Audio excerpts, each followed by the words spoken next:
Gikatakda nga karong pitsa 19 nining bulana Marso 2026 ang opening sa NM-RAA 2026 nga adto kini ipahigayon sa Malaybalay City, lalawigan sa Bukidnon. Kinumduman nga ang nasangpit nga NM-RAA dinhi kini gipahigayon ng lalawigan sa Misamis Occidental sa nakalabay nga tuig 2025 din ng One Ascenso Misamis Occidental team na himong overall champion.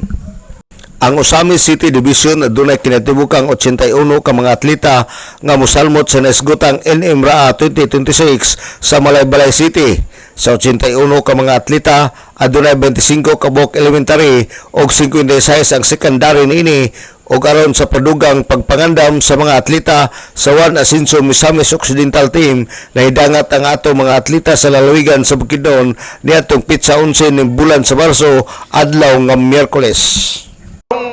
Karong pizza 19 doon ang opening sa ato ang NM-RAA nga ipahigayon sa Malaybalay City, Bukidnon. Nasayra nato nga niadtong nakalabay nga tuig ang probinsya sa Misamis Occidental mao may gahost sa NM-RAA. So karon nga tuig na pod naa po sa Malaybalay City, no, sa probinsya sa Bukidnon. So sa tuwa lang sa part sa Osamis City, doon natay athletes nato dire gikan sa division sa Osamis City nga 81 kabaga athletes ang min-join sa NM-RAA nga nagdala sa banner sa One Ascenso Misamis Occidental nga mo-compete sa NM-RAA. So ang elementary nato ni ana 25 ka buok, ang secondary 56 ka buok. Atong mga atleta sa tibuok probinsya sa Misamis Occidental na arrive or may abot sa Malaybalay City, Bukidnon ito Marso 11, 2026. Kundiin, syempre, nga inyohang nabantayan nga pizza 19 ang opening,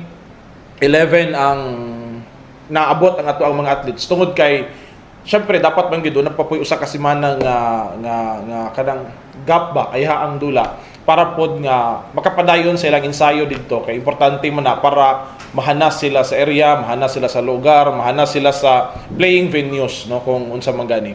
So far sa pagpangayo nato ga update sa to ang sports coordinator sa gikan sa DepEd Osamis nga si Ma'am ato ang school supervisor Ma'am Celine Macas. So far sugod ra man ang ato mga atleta, especially gikan nato diri sa Osamis nga doon na lagi mga adjustment, no, doon na mga ginagmay nga mga symptoms nga gipambati, mga gipasubawan, pero na akatar man gyud naaman po'y nurse nga ming uban dito sa Malaybalay City, Bukidnon. So mo nang gitagaan gid akong pagtagad ang atong mga atleta. Si SK Federated President John Paul Duel Lungsod, Chairman sa Committee on Sports sa Sangguniang Panglungsod. Karong adlaw Miyerkules mularga ang mga sakop sa Sangguniang Panglungsod ning syudad kauban ni Vice Mayor Bibi Neri ug City Mayor Sam Norman Puentes padulong sa Bukidnon aron pagtambong sa pagahimoon nga opening sa NM-RAA 2026 sa nasangpit nga lalawigan agi usab og pagsuporta sa One Ascenso Misamis Occidental team. Alang sa DXDD Radio Campana, ang radyo sa simbahan, WD45 Dudong Pergamento, muduyog sa ika-75 nga jubileo sa simbahan sa Archdiocese sa Osamis Danag, sa Lakbayan.